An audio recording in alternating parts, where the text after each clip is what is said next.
muita mensagem aqui. Bom dia pro Luiz Megali também, para nossa Joana Trupton no Café com Jornal, melhor telejornal matutino do Brasil. Bom dia para Patrícia Rocha no Band News TV. Sintonize agora o Band News TV ou a TV Bandeirantes e você terá imagens ao vivo aqui dos estúdios da Band News FM em São Paulo. Barão comigo, Carla Bigato também, bom dia para você. Fala aí, Bom, e falaremos de quê, não é verdade? De astrofísica, de esportes, né? De economia, de agricultura, nada. Todo mundo só quer saber de eleição, eleição, eleição. O nível de interesse da população em torno da disputa eleitoral cresce a cada minuto, a cada instante, não apenas pelo que apresentam as pesquisas, mostrando que a intenção de participação, de comparecimento às urnas já é de 96%, 93% do eleitorado. É bem verdade que muitos continuam afirmando que comparecerão às urnas no primeiro turno, pelo menos, ou para votar em branco, ou para anular o voto, ou não sabem quem vão votar e tal. Isso aí está sendo estimado na mesma média histórica das últimas eleições, algo na faixa aí de 20% a 27%, 23% e tal. Ontem, no Canal Livre, Antônio Lavareda, que elabora as análises para o Grupo Bandeirantes de Comunicação, no índice Band, que é um índice diferenciado de pesquisas, porque ele pega as pesquisas que vão sendo realizadas, as principais delas, é claro, e faz o estudo das intenções de voto, expurgando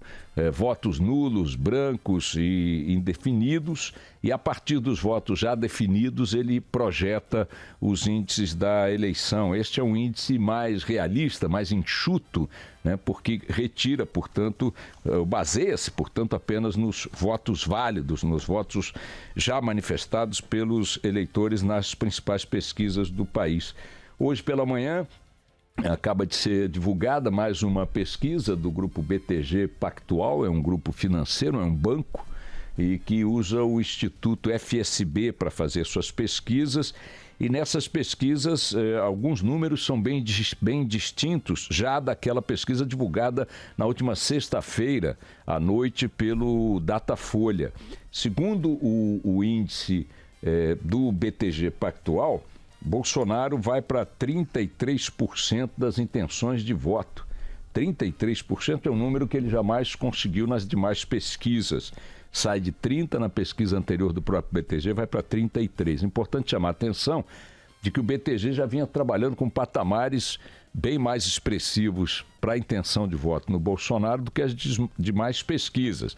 Precisa saber que metodologia, que foco, que lupa o BTG está jogando sobre o eleitorado para ter indicações diferentes dos demais institutos. Mas o fato é que, segundo o BTG divulgado agora de manhã, Bolsonaro vai de 30% para 33% das intenções de voto. Haddad tem outra curva, é a curva mais significativa, ele sai de 8% das intenções de voto para 16%, ultrapassando Ciro Gomes, que saiu de 12% e foi para 14%. Então nós temos, pelos números desta manhã, 33% de intenção de voto para Bolsonaro, 16% de intenção de voto para Haddad, que tem a maior curva de crescimento entre as duas pesquisas, 14% de intenção de votos para Ciro, e o Alckmin. Bom, o Alckmin cai de 8 para 6. 8 para 6. Tinha 8 na anterior, 6 nesta, repito, essa pesquisa do BTG Pactual do Instituto FSB. E a Marina? Bom, a Marina cai mais ainda, de 8 para 5. A campanha de Alckmin vive um dilema impressionante, é inegável a tensão entre seus estrategistas, porque o tempo de televisão não produziu nenhuma consequência significativa para ninguém que tenha bom tempo de televisão. À exceção de Haddad, claro, que conta com 2 fatos importantes. O primeiro, ter sido sagrado pelo PT candidato oficial do partido, depois de 200 mil recursos na justiça para tentar colocar Lula na disputa. Haddad, há pouco mais de uma semana, é o candidato oficial do PT e, neste sentido, não dá para saber exatamente o que é tempo de televisão na influência desse crescimento e o que é o fato em si, com a divulgação na mídia. Também é muito importante mostrar que o tempo de televisão, que muitos consideraram determinante para os rumores da campanha, também vem perdendo muita relevância, já perdeu muita relevância em função das redes sociais e em função também do noticiário espontâneo em torno da campanha. Afinal de contas, todos os grupos de comunicação, impressa, televisão, rádio e tal, falam o dia inteiro de todos os candidatos, especialmente nos últimos dias, do Bolsonaro e do Haddad, porque protagonizaram os fatos mais dramáticos da última temporada, das últimas semanas e tal. O Bolsonaro com a facada que sofreu e o Haddad por ter sido finalmente colocado como cabeça de chapa do PT. O fato é que, nesse cenário, a campanha caminha para uma reta final com uma polarização que tudo indica, pelo menos nestas pesquisas colocadas aqui, que caminha para favorecer um segundo turno com o Bolsonaro e com o Haddad. Ontem, ainda no Canal Livre, o nosso Lavareda ainda colocava uma certa dúvida quanto a uma afirmação categórica nesse sentido de um segundo turno Haddad e Bolsonaro. Dizia que, para o caso do Bolsonaro, a presença dele no segundo turno está praticamente consolidada. Ele não coloca 100%, porque diz, olha, sempre há a possibilidade de haver uma alteração. Citou exemplos históricos, inclusive, da eleição de 2014, com a queda de Marina na reta final e a ascensão de Ciro Gomes, né? Mas aí disputando com Dilma, que estava consolidada já no segundo turno. Né? Com Aécio, né? Com Aécio, perdão. Desculpem, a queda de Marina com o crescimento de Aécio em direção ao segundo turno. Portanto, dá para se dizer hoje, sem as cautelas que um cientista político tem que ter, ou que um diretor de instituto de pesquisas tem que ter, pelo que todas as pesquisas estão indicando, com o crescimento continuado de Bolsonaro em todas elas, motivado pelo que vocês queiram dizer, mas coincidentemente com o atentado que ele sofreu, até o atentado ele vinha batendo ali 22, 23, 21, 22, 23 e tal. Do atentado para cá, em todas as pesquisas ele subiu de 4 a 11 pontos, 12 pontos, se você considerar o BTG Pactual. Pode-se considerar que Bolsonaro é candidato ao segundo turno, ponto. É candidato no segundo turno, ponto. Quem vai concorrer com ele, quem vai disputar com ele é a grande dúvida, a grande interrogação que se coloca, e os indicadores apontam a tendência de que venha a ser o Eduardo Haddad candidato, Fernando Haddad, candidato do PT. A candidatura de Ciro cresceu, a candidatura de Ciro tem um crescimento mesmo no BTG Pactual de 12 para 14, mas como a curva de crescimento do Haddad foi mais acentuada, o Ciro está em terceiro lugar. Também é a segunda vez, né? Na verdade, a Marina já esteve em segundo, com o Ciro em terceiro.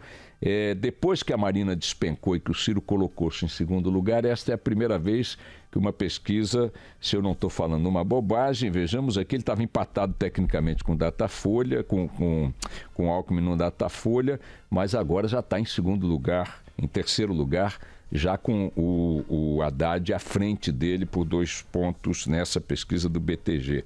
É empate técnico ainda, mas a curva de crescimento do Haddad é uma curva bastante expressiva, indicando que essa tendência é uma tendência que pode se consolidar. Ainda faltam 20 e pouquíssimos dias para a eleição no primeiro turno. E aí há outros indicadores que a gente pode colocar em discussão, que é a disputa no segundo turno. O que nos reserva a disputa no segundo turno, segundo as pesquisas?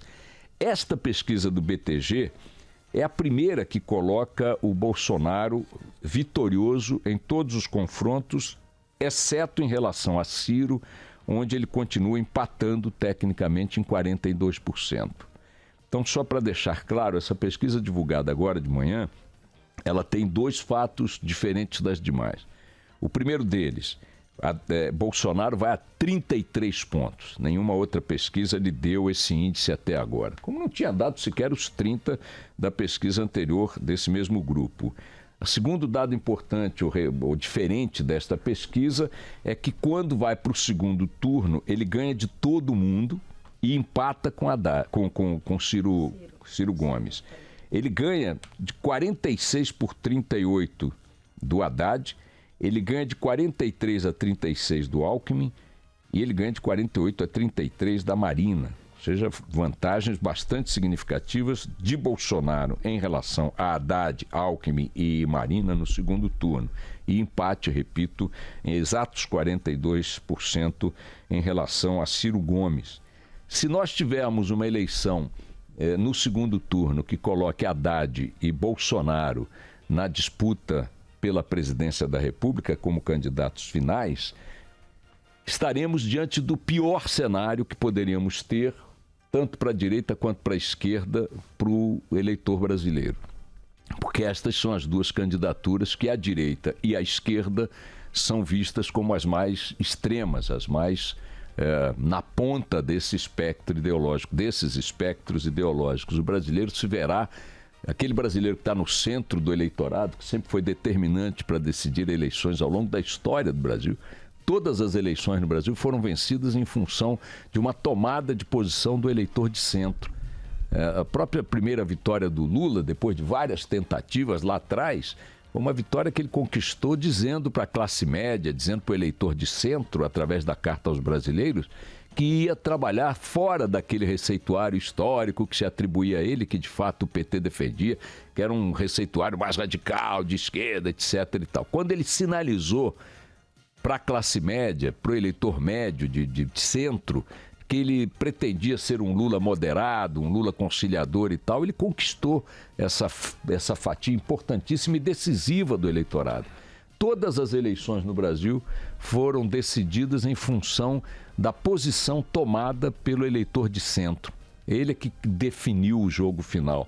Nesta eleição agora, se tivermos os dois candidatos colocados numa polarização muito acentuada, Bolsonaro pela extrema-direita ou pela ponta-direita, como prefiram, e o Haddad como ponta-esquerda ou extrema-esquerda, o que fará o eleitor de centro? Essa é a grande dúvida que permanece. E vejam, ela está expressa num outro dado muito curioso do Band Eleições. O Lavareda estava dizendo ontem o seguinte, na chamada rejeição plena, que é aquela que o eleitor fala candidato por candidato, sem ser colocado diante da lista inteira. Você normalmente, quando você mostra nas pesquisas qual é a rejeição, você vai colocando todas as hipóteses. Nessa você vai colocando um por um. Diz assim, você votaria em Bolsonaro? Você votaria em Marina? Você votaria em Ciro? Você votaria em fulano? Um por um. Sabe o que acontece? Todos estão com mais de 50% de rejeição. Todos, sem exceção. O que significa que há um volume monstruoso de eleitores que, a despeito do que as pesquisas vêm indicando, simplesmente não está nem um pouco satisfeito com o cenário colocado à sua frente e com o elenco de candidatos oferecidos para ele. Ontem, Bolsonaro deu mais um passo, no meu entendimento, que indica que horizonte preocupante que nós temos, porque ele resolve colocar em questão, em dúvida, o próprio processo eleitoral.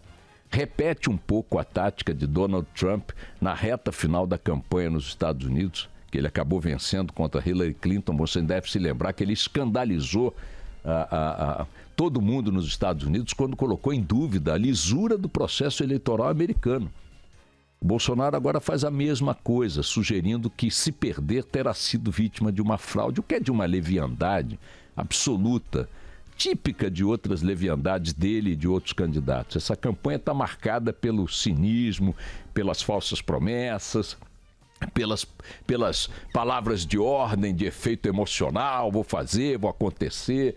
Hoje eu não sei qual candidato, e pouco importa, se for o Ciro, não sei quem, diz que vai botar na cadeia, vai expropriar patrimônio de servidor público que tenha patrimônio não justificado. Foi o Ciro, não foi? Eu fico ouvindo isso, é um pouco aquilo que as pessoas querem ouvir. Quando você diz assim, como é que você vai resolver o problema da violência?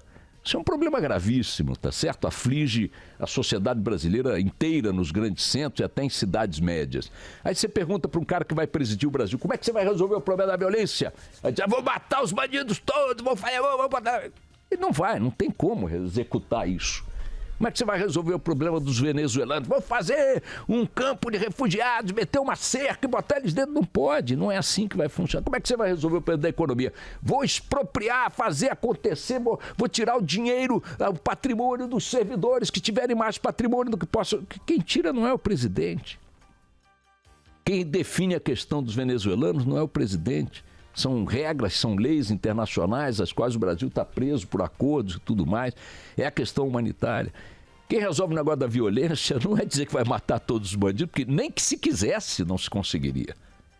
Então é uma eleição marcada por um grau de irresponsabilidade na apresentação. Outra coisa da apresentação dos projetos, quer dizer, então quando o Bolsonaro, na sua primeira aparição depois do atentado, vai para o Facebook, grava um áudio no hospital e diz, podendo dizer tantas outras coisas favoráveis a uma campanha que já na direção do segundo turno parece vitoriosa, ele não faz nenhum aceno para um terreno mais conciliador, mais pacificador. Não, ele joga mais lenha na fogueira, dizendo que o processo eleitoral, caso ele não vença, terá revelado uma fraude.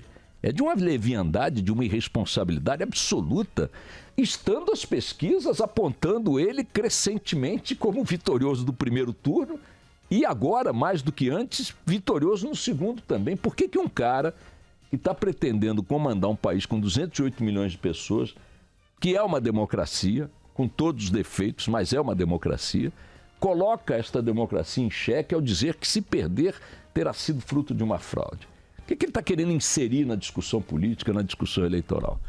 Então é um fenômeno assombroso, minha gente, que coloca o eleitor que não quer fogo, que não quer bala, que não quer tiro, numa indecisão, num dilema gigantesco, É impressionante que a gente tenha uma eleição que, quanto mais perto fica a data do voto, mais interrogações coloca diante de nós, independentemente dos que as pesquisas apresentam. Vamos lá, toca o barco.